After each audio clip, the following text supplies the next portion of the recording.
vamos a estudiar, vamos a comentar,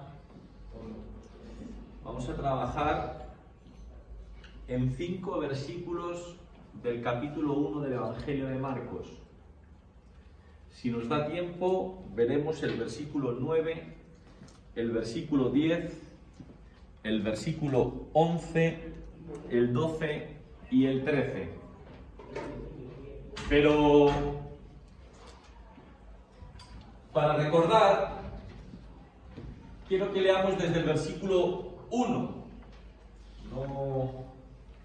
No está aquí en pantalla, pero se abren en sus Biblias, Evangelio de Marcos, capítulo 1, desde el versículo 1.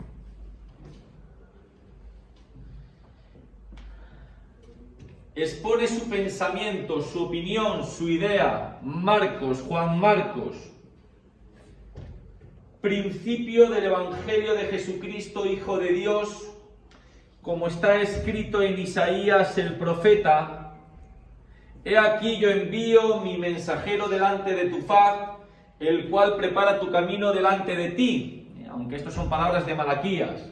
Ahora sí, dice Isaías: voz del que clama en el desierto, preparad el camino del Señor, enderezad sus sendas.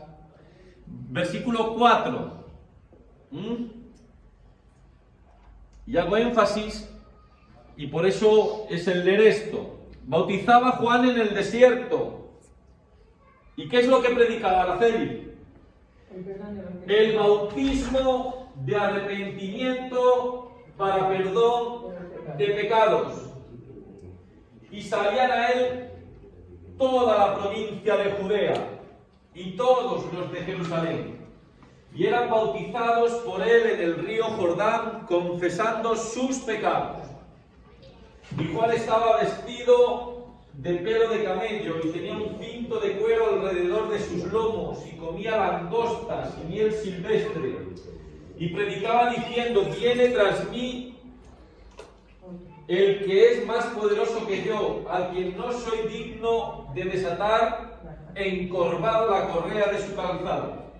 Yo a la verdad os he bautizado con agua, pero él os bautizará con Espíritu Santo.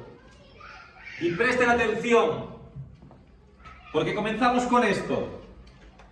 Aconteció en aquellos días que Jesús vino de Nazaret de Galilea y fue bautizado por Juan en el Jordán.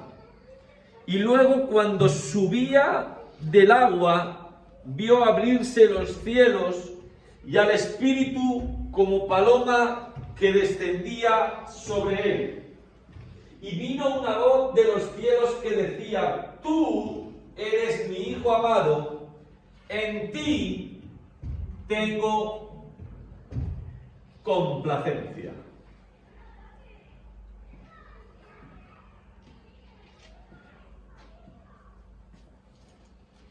Hermanos,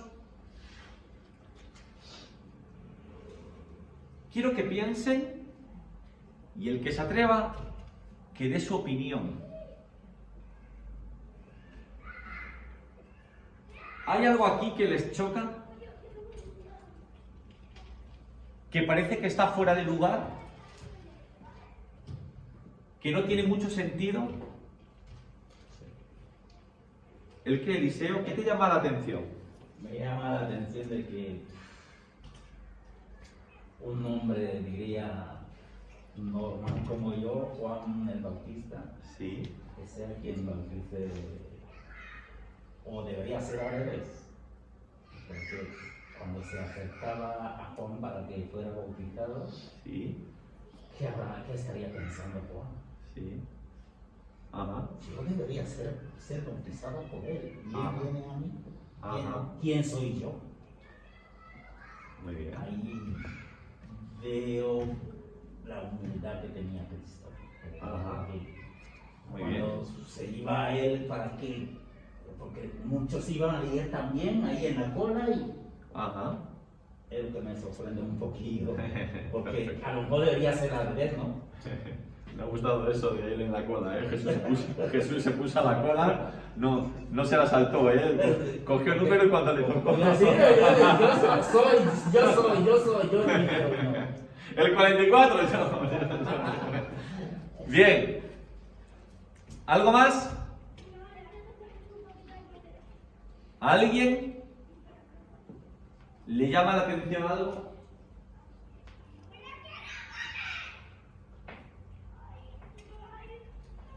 Miren.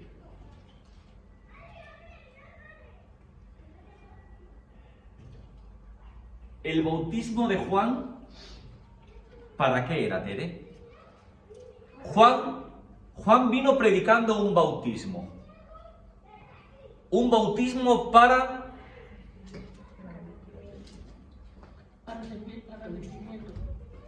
arrepentimiento. Literalmente el texto dice eso, ¿no? ¿Vale, Guadalupe? O sea, Juan el Bautista viene predicando el bautismo para arrepentimiento de pecados. Entonces yo les pregunto, ¿por qué se bautiza Jesús?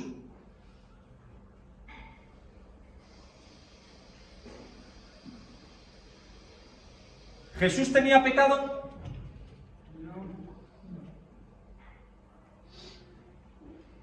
¿Para quién era ese bautismo que Juan predicaba? Para los que asumían, para los que aceptaban que habían pecado y querían dejar esos pecados atrás. Al fin y al cabo, arrepentimiento, ya que tú lo has mencionado, Guadalupe, es lo que significa un cambio de mentalidad. No sé por qué me doy cuenta de que estoy equivocado y pretendo no volver a hacerlo. ¿Vale? Eso es el arrepentimiento. Un cambio de mentalidad.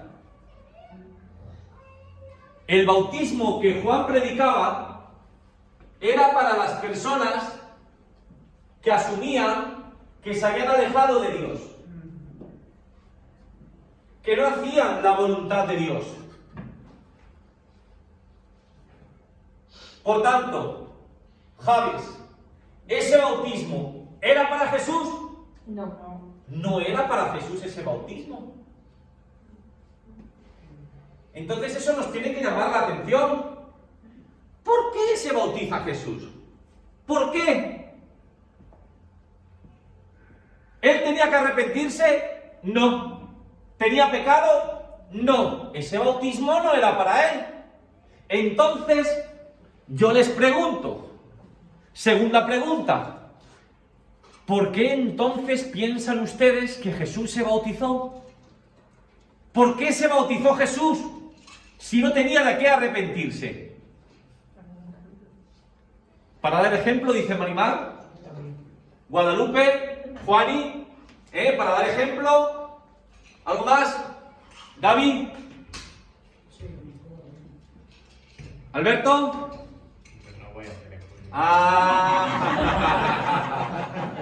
Que como predica el domingo y no quiero que la vea. Vale. Araceli, ¿qué pone tu Biblia de estudio? ¿Por qué se bautizó Jesús? No te lo voy a poner ahí. Las Biblias de estudio son concisas, no penetran tanto. ¿Por qué? Yo les voy a dar 4 razones. Pero esto, Pedro José, lo tenemos que pensar nosotros, ¿vale? Nosotros. No es leer la Biblia así como un chorro y ya está. ¿Se bautizó Jesús? Pues muy bien. ¿Por qué se bautiza Jesús? Si él no había pecado. Bueno, 4 cositas. ¿Vale? A ver si llegamos a un acuerdo entre todos. Sofía, en primer lugar, porque fue el momento de decisión. Jesús, supongamos que fueron 30 años, ¿vale, Tere? No vamos a ser tiquismiquis, lo mismo fueron 29 o fueron 31, ¿vale? Unos 30 años. 30 años cumpliendo con su trabajo cotidiano. 30 años cumpliendo con su familia. Él sentía el llamado. Pero una señal. Y creo que la llegada, la venida de Juan el Bautista fue la señal que Jesús esperaba. Ahora es el momento de manifestarme. Ahora es el momento de dar un paso hacia adelante. Todos, en mayor o en menor medida, os lo digo a vosotros jóvenes, Gaby, Javes, Leo, Noelia, Alberto. Iba a decir Luciana, pero no está. Pero Luciana hay que tenerla de joven, si no se enfada, si no se enfada, Luciana, si no se enfada. A todos en la vida nos va a llegar el momento clave, y ese momento clave, Javes, puedes aceptarlo o rechazarlo. Rechazarlo te va a llevar al fracaso, te va a llevar a una vida gastada, a una vida sin propósito. Aceptarlo te va a dar una sensación de que hiciste lo correcto, de que fuiste valiente, de que tomaste la decisión adecuada. Muchas veces por temor no damos ese paso. Es más fácil, Juani, quedarse en la zona de confort, en lo que conocemos. ¿Qué necesidad tenía Jesús de salir de ese hogar, de un pueblo tranquilo? Nazaret, eran 4 gatos. 4 gatos, un pueblo tranquilo, un hogar dulce. ¿Qué necesidad tenía de dar ese paso hacia adelante? Pero ahí llegó el momento de la decisión. Pedro José, dejo, por denominarlo así, que no creo que sea la mejor expresión, pero bueno, dejo los caminos del Señor y pasados 30 años tengo que tomar una decisión. ¿Permaneceré así el resto de mi vida o vuelvo a los caminos del Señor? Pero tengo que tomar una decisión. Nadie la puede tomar por ti. Juani, Guadalupe no puede decidirlo todo por ti, ¿verdad? Hay un momento en que nosotros decidimos nuestras cosas. Así es que, número 1, ¿por qué se bautiza Jesús? Fue el momento de la decisión. Fue el momento de dejar las cosas de casa para ocuparse de las cosas del Padre. Y no digo que lo que hizo en esos 30 años no fueran las cosas del Padre, pero fue un momento en el que él sintió el llamado. Juan se presentó como una señal de ese llamado. Ahora sí, ahora toca dejar y encaminarme. Número 2, fue el momento de la identificación. Guadalupe, él no pecó, él no tenía por qué bautizarse, pero en ese momento, a través de la predicación de Juan el Bautista, se despierta un movimiento de vuelta al Señor. La gente se da cuenta de que es cierto, como dice Juan, nos alejamos del Señor. Normal que llevemos 300, 400 años sin tener palabra de Dios. Estará enfadado con él. Nos hemos alejado de Él. Hay un movimiento de vuelta a Dios. La gente se arrepiente, por eso la gente se bautiza, porque reconoce, Pedro José, que lo que estaba haciendo estaba mal. Y el Señor, sin haber hecho nada mal, se identifica con ese movimiento. Apoya ese movimiento. Imagínate, Leo, perdón, ya que te ha confundido mi padre, pues yo también, ¿ves? Que no. Leo, imagínate, tú puedes estar muy cómoda en tu casa, sin problema alguno. Incluso puedes ser rica, pero puedes moverte en favor de los desfavorecidos, de los oprimidos, de los más pobres. Los movimientos que más merecen la pena, Tere, son aquellos a los que nos sumamos sin esperar obtener nada a cambio, sino que lo hacemos por lo que obtendrán los demás. Él no necesitaba volverse al Señor, pero la gente sí. La gente sí. ¿Cuántas cosas, Tere, cuántas cosas no hacemos nosotros por nuestro propio bien, para nuestro orgullo? Pero ¿cuántas cosas hacemos pensando en los demás? Y este es un peligro. Por eso el mensaje del Evangelio está trasnochado hoy en día. No es que esté trasnochado, no, está fuera de onda, va contracorriente. Porque cada vez somos más egoístas. Yo pienso en mí. ¿Y a ti qué te den? Araceli. ¿Que me den qué? Que te den 2 duros. Bueno, ya no te los cambian. Pero pienso en mí. Yo tengo trabajo, ¿qué me importa que tú no lo tengas? Yo cobro bien, ¿a mí qué me importa que a ti te engañen? Somos así, Tere. Ahora el Señor se mete en pensar en los demás. Siempre pensar en los demás. Por eso es revolucionario que es más bienaventurado dar que recibir. Pero a todos nos gusta más recibir que dar. ¿Sí o no? Número 3. Fue el momento de la aprobación. Oye, nadie da un paso que cambia toda, que va a cambiar su vida por completo, así sin pensar, o sea, hacia lo loco, sin pensar en las consecuencias. Yo creo que el llamado de Dios, el Hijo lo somete al Padre. Yo he estado 30 años como carpintero, como artesano, cuidando de mi mamá, de mis hermanos más pequeños, pero ahora siento que tengo que dar un paso hacia adelante. Tengo que ocuparme de las cosas de mi padre. Pero esto que yo siento, ¿tú lo ves igual? ¿O soy yo? Que me muevo por un impulso, por una emoción. Esto que yo siento viene de ti. Y nos dice el versículo 11 que obtiene respuesta.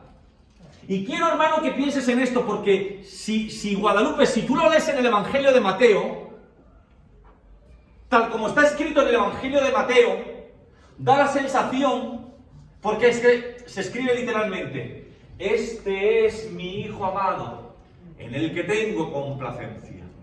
¿Vale? Es como que fue Pedro José, es como que todo el mundo lo escuchó. Ah, vale, es este. Pero Marcos lo escribe diferente. Marcos lo escribe como un mensaje de Dios para su Hijo. Tú eres mi Hijo amado. Sintió el llamado, recibió la aprobación del Padre. Tú eres mi Hijo amado. Y número 4, fue el momento del equipamiento. ¿Qué vino sobre él? El Espíritu Santo. Os cojo a los dos. Primero tú, Pedro José. ¿Qué vino? Vino el Espíritu Santo como... A ver, cada uno lo que ha dicho. ¿Qué es lo que vino, Pedro José? El Espíritu Santo. Bueno, ¿en forma? ¿Y por qué no vino en forma de avestruz? Porque era abundante. Porque era más ¿En forma de cuervo? No. ¿De jilguerillo? Porque era marihuana. ¿Por qué? O sea, Alberto, la metáfora está bien traída. Porque la paloma simboliza ternura. La paz. Ternura. Sí. Era feliz. Mira. Ternura. Fíjense en esto que les voy a decir, que yo hablé un poco la semana pasada. Esto es broma para que se rían, ¿eh? Juan vino predicando como el tío de la vara. Tú tenías que haber conocido a mi padre en sus tiempos mozos. Juan el Bautista 2. Siempre, macho. Siempre. Como querrá que le invite a tomar algo.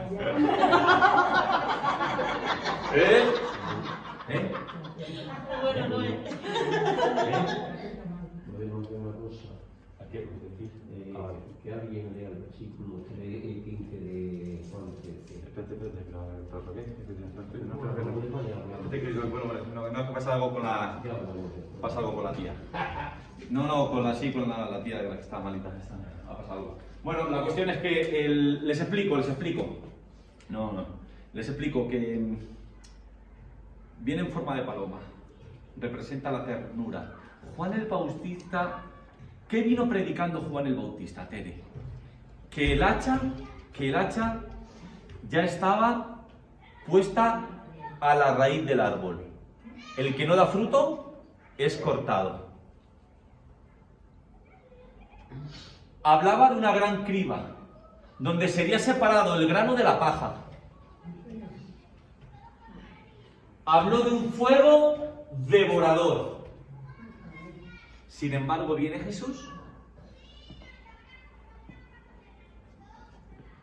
y Él habla con ternura. Él quiere conquistar a la gente, sí, pero lo va a hacer a través del amor. ¿Vale? No sé si están totalmente de acuerdo conmigo. Pude haber dicho más cosas, pero quise decir estas, ¿vale, Tere? ¿Por qué se bautizó Jesús? Fue el momento de la decisión, de la identificación, de la aprobación y del equipamiento. La decisión de dar un paso hacia adelante, de la identificación con el movimiento que se había levantado buscando a Dios, de la aprobación por parte del Padre, tú eres mi Hijo amado, y del equipamiento, el Espíritu Santo desciende sobre él. ¿Amén? Amén. Adelantamos.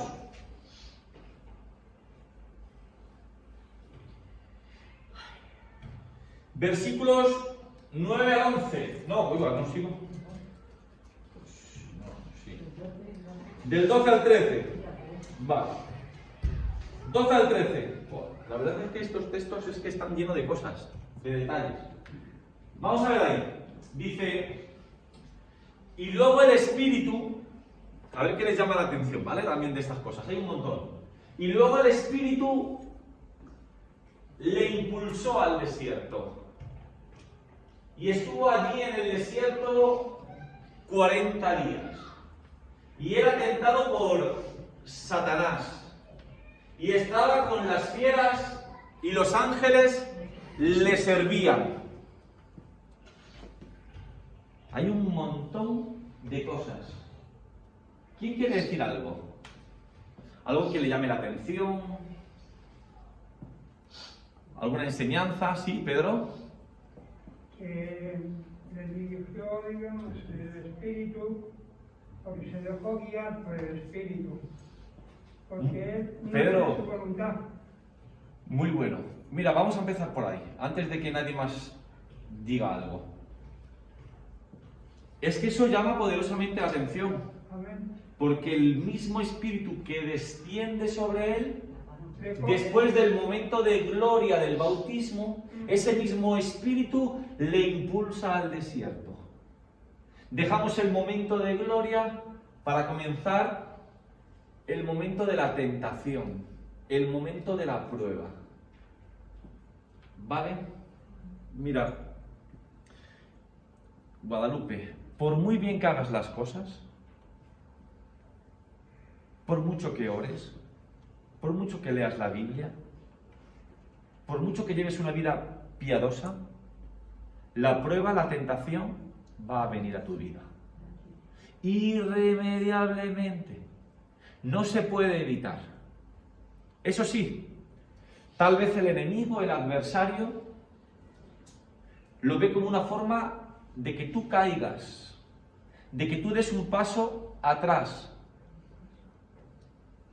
Pero la prueba no nos viene para hacernos caer, sino para que los tendones y los nervios de nuestros corazones y de nuestras almas se fortalezcan. Amén. Para que podamos ser más maduros. Les pongo un ejemplo, por si esto que les digo les suena a chino. Saben que a mí me gusta el fútbol, aunque últimamente no lo veo mucho, Sofía, porque mi equipo está que da pena, ¿vale? Entonces no. Pero imagínense, bueno, ustedes saben que los grandes equipos tienen segundo equipo, ¿no? Imagínense que hay un jugador, una promesa que destaca en el segundo equipo. Es el mejor del segundo equipo. Eliseo, ¿tú verías normal que a ese jugador el entrenador lo llevara al tercer equipo? ¿Qué iba a aprender en el tercer equipo? ¿Dónde lo pondría? En el primer equipo. ¿Le resultaría tan fácil como en el segundo? No. Pero ahí podría madurar, podría aprender.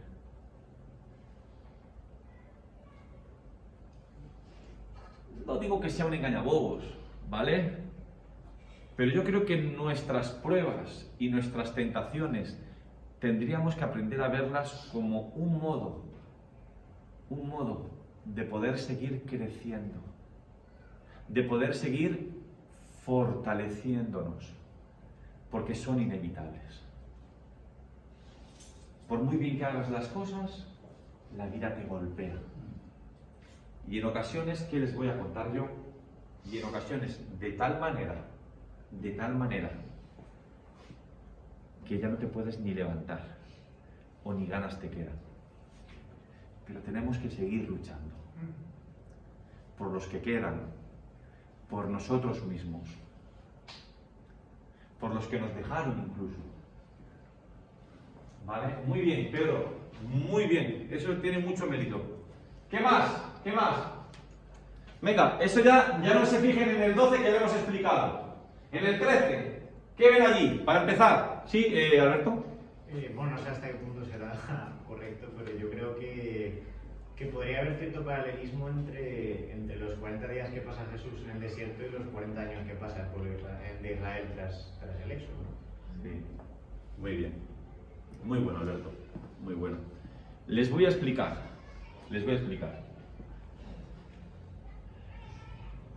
Los 40 días en la Biblia no es algo literal. Es una expresión hebrea. ¿Vale, Tere? Es una expresión hebrea que significa un tiempo considerable. ¿Fueron 40 días? Pues a lo mejor no. Pero Félix, ahí pone, sí, pero es que esa expresión significa un tiempo considerable. El Señor estuvo en el desierto, no sé si fueron 40 días, lo mismo fueron 30, o lo mismo fueron 50, pero no tienen por qué ser 40, fue un tiempo considerable.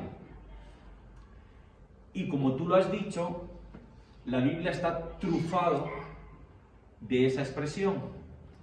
¿Cuántos días estuvo Moisés con Dios? 40 días. A lo mejor no fueron 40. Fue un tiempo considerable. No fue un ratito, Guadalupe. Fue un tiempo considerable. ¿Alguien recuerda la historia de Elías? El tomachote. Cuando acaba con esos profetas paganos, el tomachote. Pero le dice Jezabel, creo que era, ¿no? Jezabel. Así me hagan a mí, si yo mañana a estas horas no he acabado contigo. Y él tiene miedo y se marcha. Se quiere morir. Literalmente dice, acaba conmigo porque yo no soy mejor que mis padres, ¿vale? Y dice el relato bíblico que un ángel del Señor lo alimenta y le da fuerzas para que siga caminando a lo largo de 40 días. ¿Fueron 40 días? Pues no lo sabemos, Gaby. Lo que sí sabemos es que es un tiempo considerable. ¿Vale, hermanos? ¿Javes? ¿Leo? Uy, va, perdóname, madre mía, la que estamos liando hoy. Leo, perdóname, Pedro. Tomando el comentario de Alberto. ¿Cómo lo ve? Perdóname, Sara. Leo. Tomando el comentario de Alberto, sí hay cierta similitud en los 40 días de Jesús y los 40 días del pueblo de Dios en el desierto. Porque en el desierto no hay nada. Estaban totalmente dependiendo de Dios. Sí. Pero que quisiera darle el Sí. Entonces, Yo creo que todos sabemos que el ser humano en el momento de desesperación es donde saca lo que realmente es.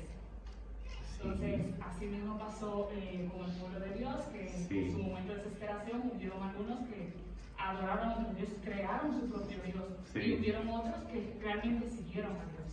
Entonces, luego está la situación de Jesús, que, fue llevado al desierto y entonces luego fue tentado. La razón no la sé, pero es más o menos por ahí donde yo entiendo que va la razón. Sí, muy bien. Eso del por qué fue tentado lo vamos a ver luego, ¿vale? No, está muy bien llevado. Yo hoy no he querido comentar mucho, porque como él no ha querido hacerlo conmigo, yo que como conozco su predicación del domingo no quiero destripar, ¿no? Pero ahí, en la Biblia hay ciertas palabras, en la Biblia, claro, no quiero hacer trampas, ¿sabes? Me sé Sofía, me sé su predicación del domingo, me la sé, ¿sabes? Me la sé. ¿Sabes? Él os va a enseñar que en la Biblia hay ciertas palabras que se repiten. Porque se repiten, bueno, no quiero. Ahí lo dejo ahí un poquito, ¿vale? Pero está muy bien. Sí. Y sí, está perfecto. ¿Qué más? Que nos falta poquito y quisiera terminar con esto. ¿Qué más? Pues yo lo que veo ahí y estuvo allí en el desierto 40 días. Sí. Es que siempre el diablo aprovecha cuando está él supuestamente, con el físico de Jesús, supuestamente sabía que tenía hambre, porque siempre él intenta aprovechar cuando está vulnerable, cuando las cosas están chungas, siempre es cuando intenta. Porque la tentación que presentó a Jesús también, mira esa piedra, tú eres el Hijo de Dios. Si de verdad lo debes saber, haz algo, tío. Tienes hambre. Así es. Hazte una hamburguesa ahí y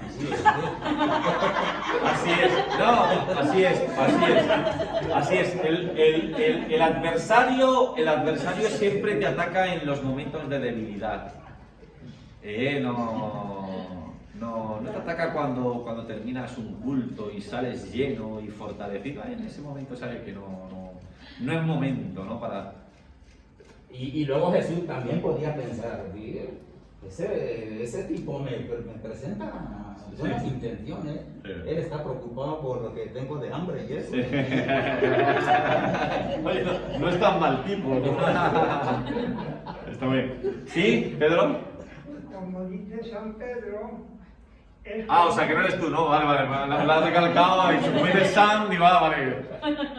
Como dice el apóstol Pedro, ¿sí? Sí, Simón Pedro. Dice que como un león, rugiendo, está alrededor a ver si puede devorar. Pero el Espíritu te puede ayudar de tal manera que te quita la prueba. Pedro, ¿tú sabes cuándo yo me acordaba de ese versículo? Cuando veía las películas antiguas de la Metro Goldwyn Mayer y salía el león antes de la película, yo me acordaba de ese texto bíblico. Me acordaba, ahora que lo has dicho me viene a la mente. Muy bien. Mira, vamos a pasar porque si no acabamos muy bien. Y hay algo importante que yo quiero que veamos, ¿vale? ¿Quién tienta? ¿Sí, Gaby? Yo tengo una pregunta, no sé si es lo que vas a aclarar ahora. ¿Vale? Dices que, pues eso, el espíritu le impulsa a él a entrarse en el desierto por una cantidad de días indeterminados.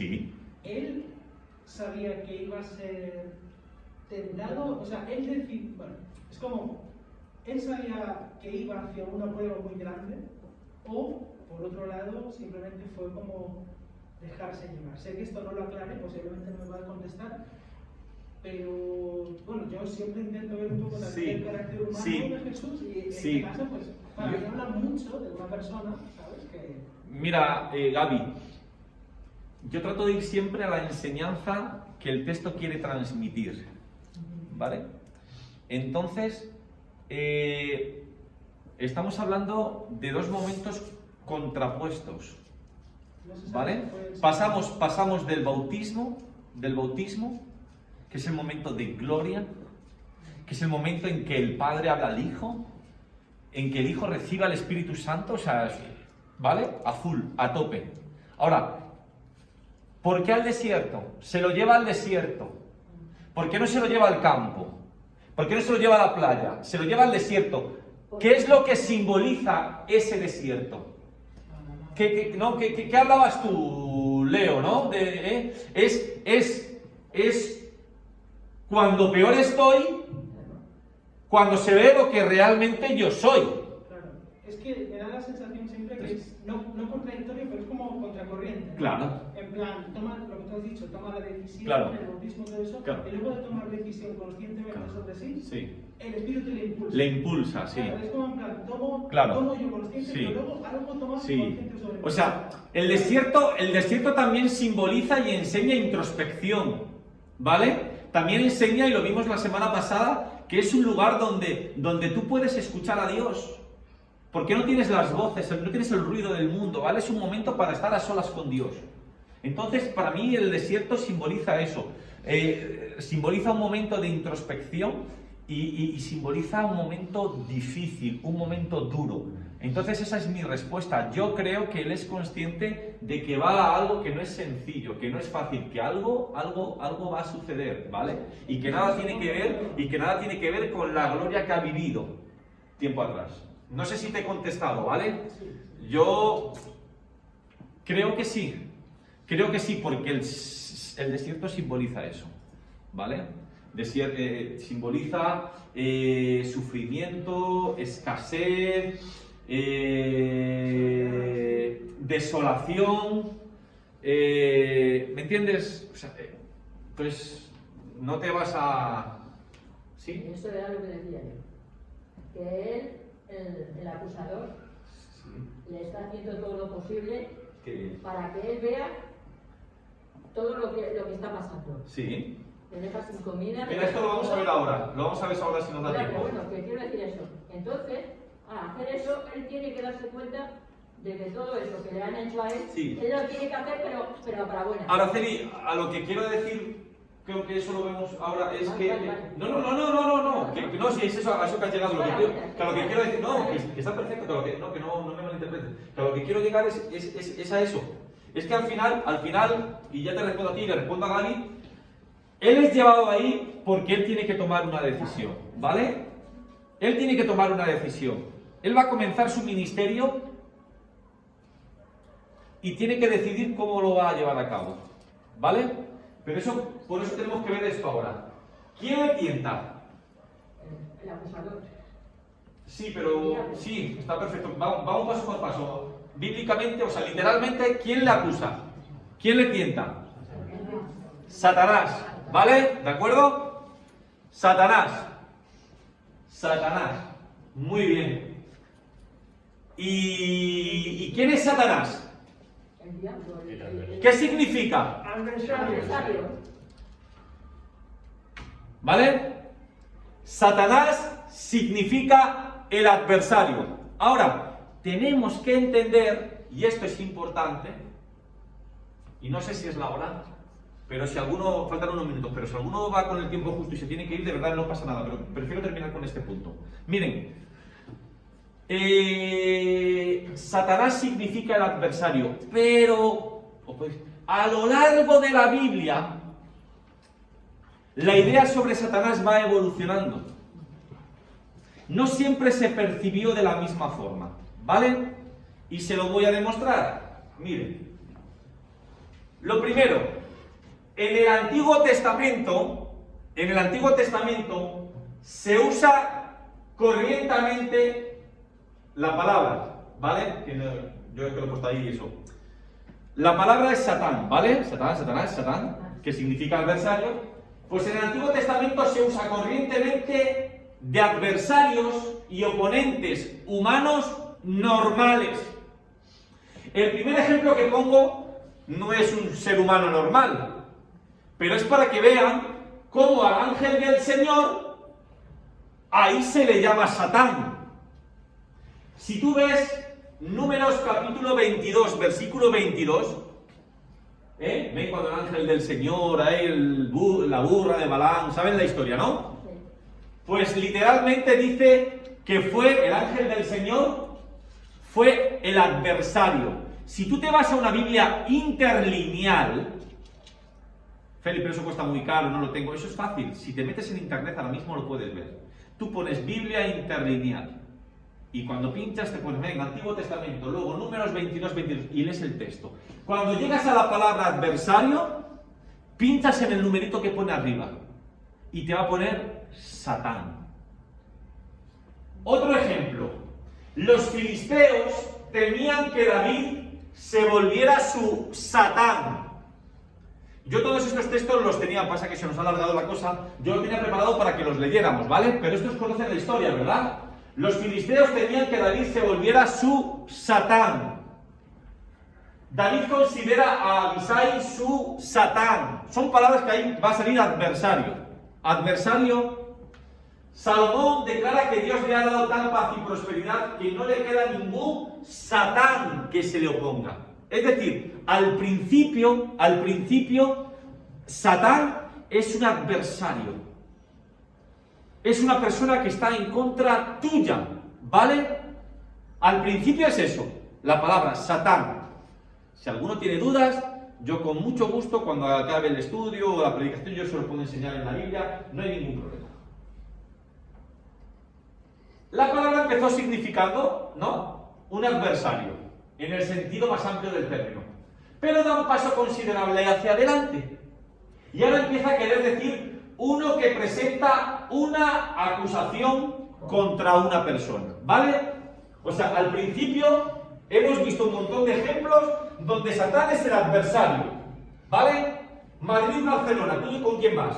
Con el Madrid. Con el Madrid. Pues el Barcelona es el Satán.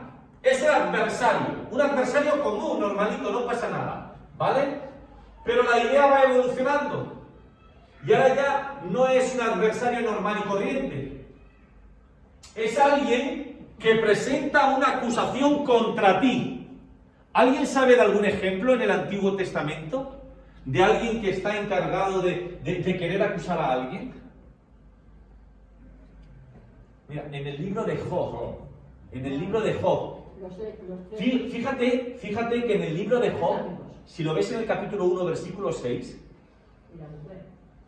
ese Satán se dice que era hijo de Dios. ¿Y en qué estaba encargado? De recorrer la tierra.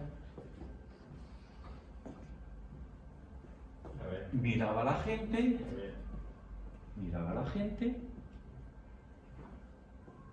y en cuanto encontraba algo, ¿y este qué?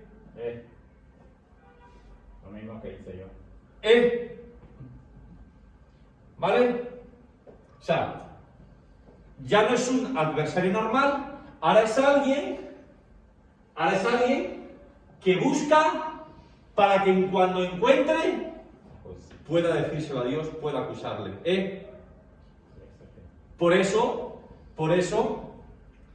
en la historia vemos cómo recorre toda la tierra y Dios le dice, ¿no has considerado a Job? No, la verdad es que sí, que de ese no he visto nada, pero seguro que es porque todo le va bien.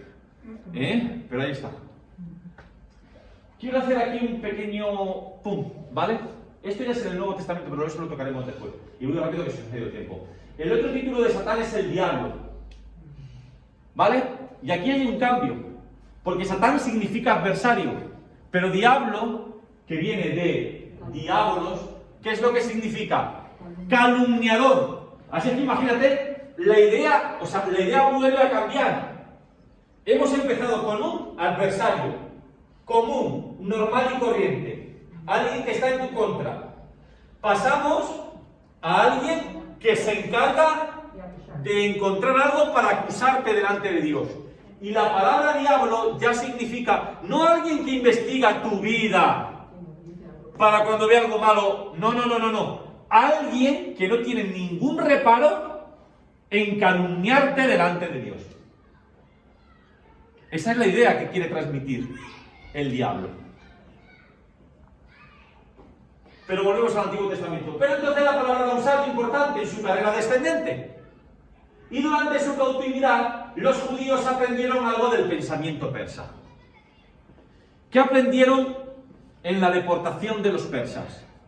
Pues los persas enseñaban que en el mundo había una suerte de guerra cósmica entre el poder de la luz y el poder de las tinieblas. Y tú tenías que decidir con quién ibas a estar. ¿Con los de la luz o con los de la tiniebla? ¿Vale? Y luego ya pasamos al Nuevo Testamento. Y en el Nuevo Testamento la idea ya evoluciona del todo. Cuando pasamos al Nuevo Testamento nos encontramos con que es el diablo o Satanás el que está detrás de la enfermedad y el sufrimiento humano. ¿Recuerdan? Esa mujer encorvada por 18 años a la que el Señor sana en la sinagoga. Dicen que la consecuencia de esa enfermedad era a causa de Satanás. Fue Satanás el que sedujo a Judas. Es el diablo al que debemos resistir y pelear.